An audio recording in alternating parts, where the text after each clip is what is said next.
Sir, the parliament is about us, not about I. Thank you very much. Mr.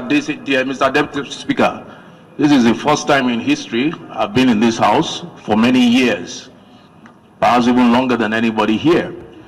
This is the first time in history that a Deputy Speaker will be challenging what the Speaker is saying. Let us rise for Aisha. Well, I don't understand what you mean by challenging. Let's rise for 1 minute. That I should not make my contribution? Magnitude of issues, political conundrums are gracing the political space. Issues are infiltrating into the polity as confusion rises everywhere in the 10th Assembly or over the course of the incoming 10th Assembly and the 10th generation of the National Assembly. My name is Angelo Himalayas. Welcome to Nation's Voice Tower. In the wake of today, we woke up to meet a particular trending video. Trending from last night has been the clip of the Speaker of the House of Representatives, Femi Gbajabiamila, in a trade of words with his deputy, Ahmed Wase. Now, this happened in the chamber during the plenary session on Wednesday.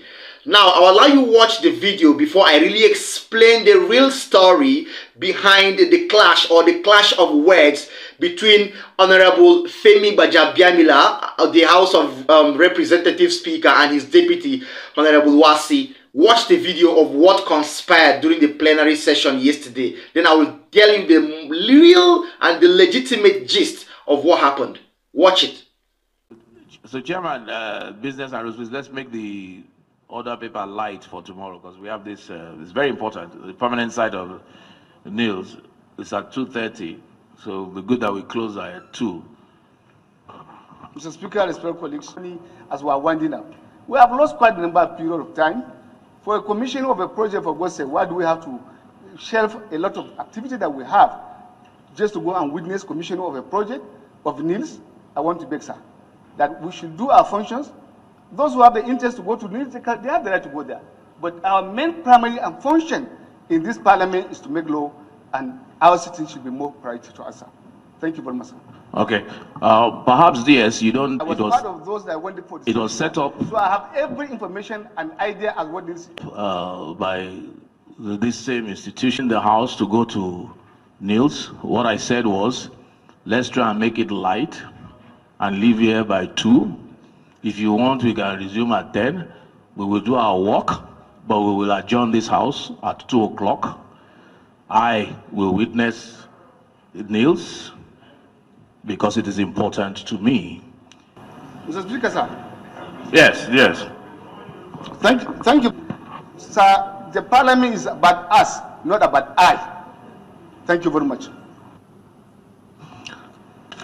Mr. Deputy Speaker, this is the first time in history I've been in this house for many years, perhaps even longer than anybody here. This is the first time in history that a Deputy Speaker will be challenging what the Speaker is saying.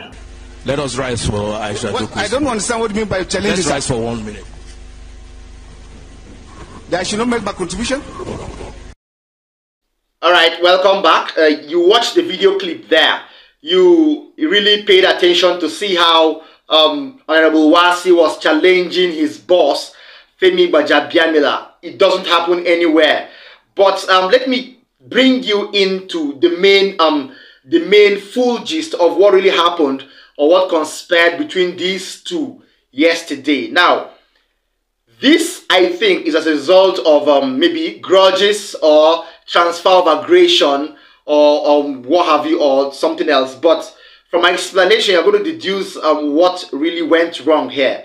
Now, Wase was against one particular notion that was shown by Femi Gbajabiamila, and he had to object. So we feel that this can really be the reason. Now, Gbajabiamila actually has reportedly in the past, or a few days ago, he has reportedly recommended Honorable Tajuddin Abbas and Honorable Benjamin Kalu for the office of the Speaker and the Deputy Speaker for the coming 10th House, leading to their subsequent endorsement by the APC, which is the governing or the ruling party. Now, this is where Wase comes in.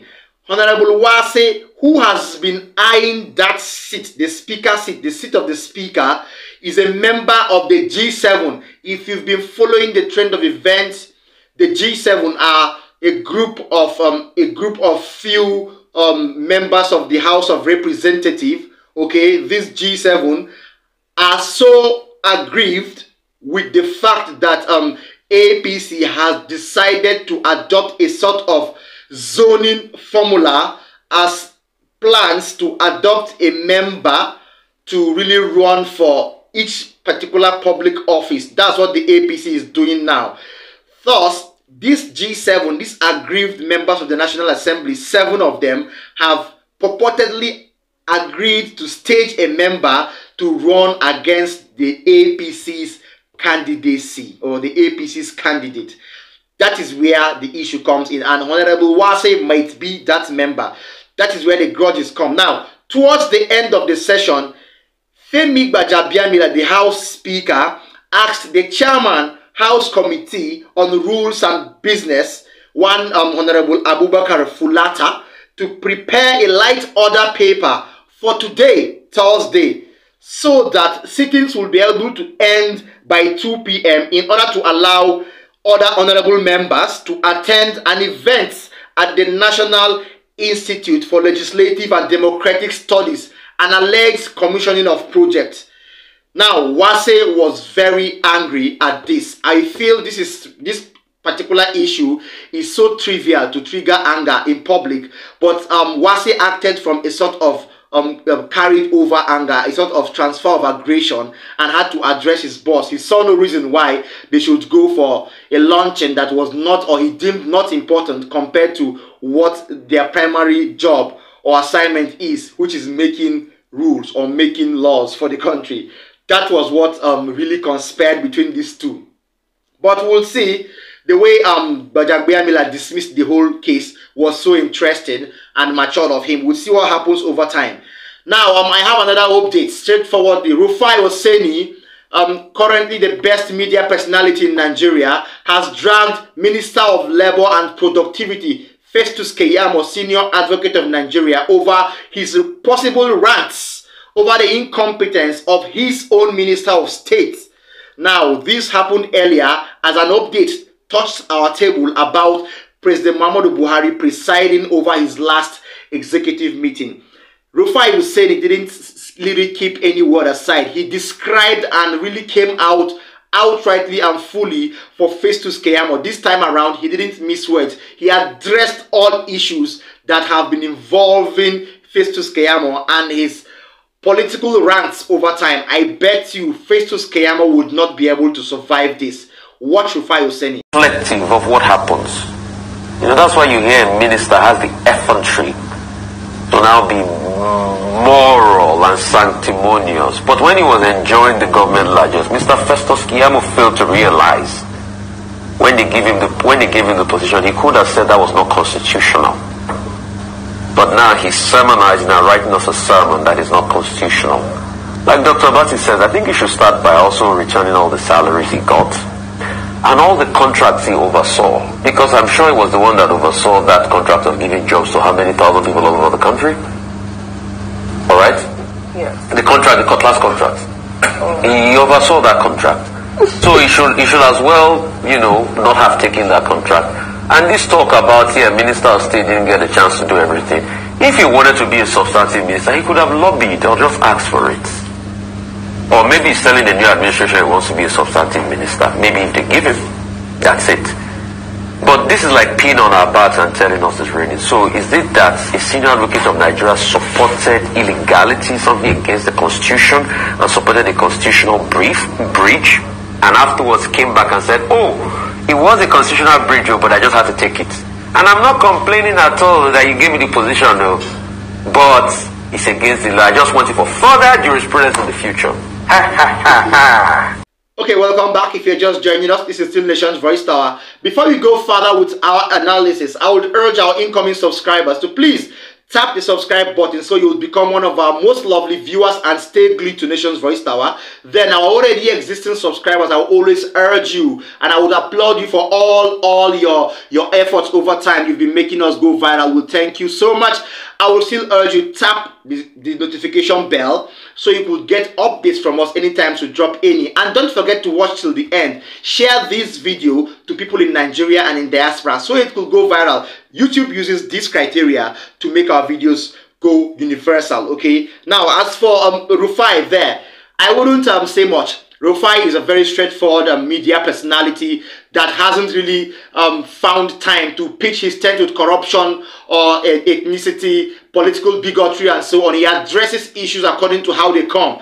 So for him to really pick Festus Keyamo this morning and address him outrightly, I'll tell you what, he is fearless, and Festus Keyamo deserves even more. So that is that, because we've seen situations where Festus Keyamo has really made statements that could dent the polity. He has peacefully and controversially asked for the immediate arrest of Obdet Baba Ahmed, the vice presidential candidate of the Labour Party. We have seen him ask for the immediate arrest of Peter Obi, the presidential candidate of the Labour Party. We have seen him incur or establish information, petitions that could incur the arrest of Atiku Abubakar over time. Why must it be Festus Keyamo? So I will say he has gotten what he deserves. Finally, on our update on the Dangote refinery that was just commissioned a few days ago, I have a particular documentary that I will term as the ugly truth about the Dangote refinery and Asiwaju Bola Ahmed Tinubu's oil and gas plan over time. Now,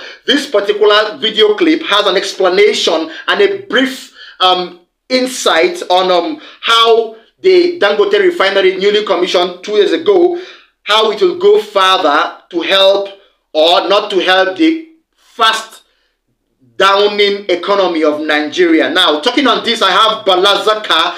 Balazaka is an accountant, an engineer, and a tax expert. He is also a member of the Technical Research and Public Policy Committee of the Institute of Chartered Accountants of Nigeria, ICANN. Let me allow him talk to you about the Dangote refinery and how it feels it's going to impact the economy of Nigeria over time. Watch this. When I hear people saying, oh, Dangote is coming to solve the problems of downstream sector in Nigeria, I tell them to, hey, hold on. Nobody is even asking where Dangote got the funds from. As far as I'm concerned, you can get the funds from either of two sides, either from creditors. If Dangote got the funds from creditors, Dangote must pay the cost of debt.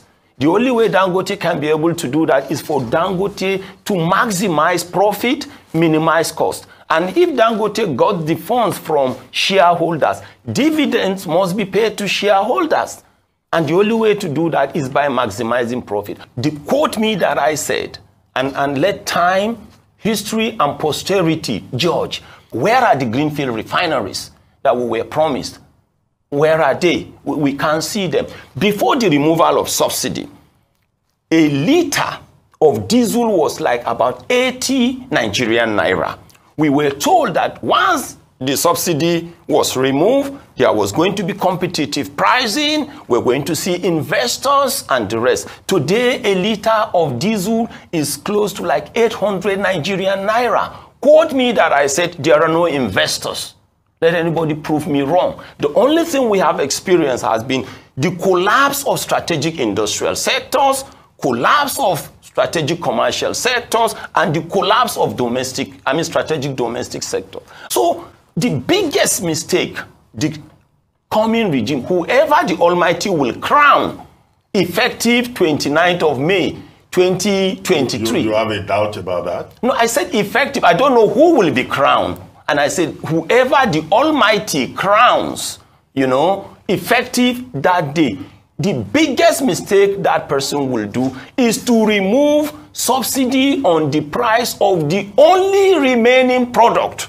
Nobody will show us the values we have derived by removing subsidy on the price of aviation fuel, apart from mass sack, mass cancellation of flights and delays. Nobody will show me anything that we have gained from even the removal of subsidy in the price of kerosene. The only reason why you have the Nigerian army, even though they were not those who killed Shekau, you have the Navy, civil defense, you have the security agents, is because there is a need to provide subsidy in security. The only reason why you have teaching hospitals, federal medical centers, dispensaries, because there is a need for government to provide subsidy in health.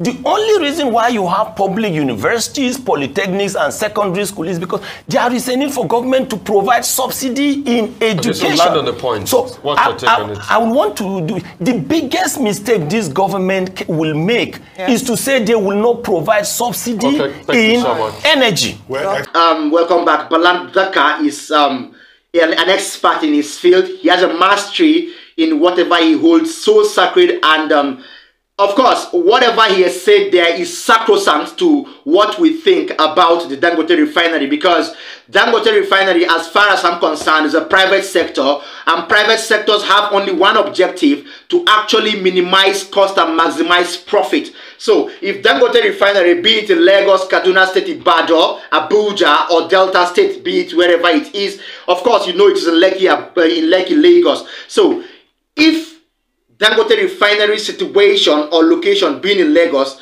could people see it as a form of succor to the gas sector or to the oil sector? I would say yes, but don't really expect quick results, because Dangote must have incurred funds either from financial institutions or from shareholders to really go forth to establish this big sector for Nigeria and for himself. Dangote would have to pay debts. Dangote would have to meet up to his financial constraints. So let's see if the projected future for the oil and gas sector will really work as regards to what Balazaka said in that update. Thanks for joining us. See you in my next update. Bye-bye.